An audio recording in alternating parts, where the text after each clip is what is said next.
దుఃఖపరుస్తున్నావు? నీవు ఎవరో తెలుసా? దేవుని అభిషేకము కలిగి, దేవుని ప్రతిష్ఠత కలిగి, దేవుని చేత తల్లి గర్భంలో పిండము కాకముందే ఎన్నుకోబడిన, ఏర్పరచబడిన రాజమైన యాజక వంశానికి చెందిన వ్యక్తిని నిన్నెందుకు పాపానికి అప్పగించుకుంటున్నావో తెలియదు.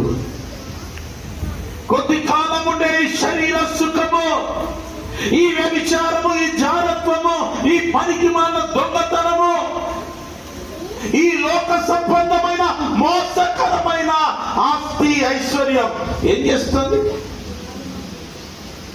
ఈ కొరకు పరిగెత్తుతున్నాం.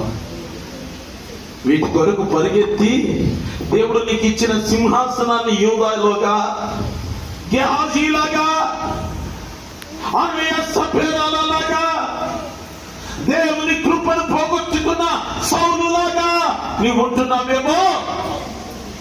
ఒక్కసారి దైవ సన్నిధిలో కూర్చున్న నీవు ఎలా ఉన్నావో ఆలోచించాయి. ఆ తర్వాత కావాలని ఏడ్చినా నీకు రాదు, నీకు రాదు.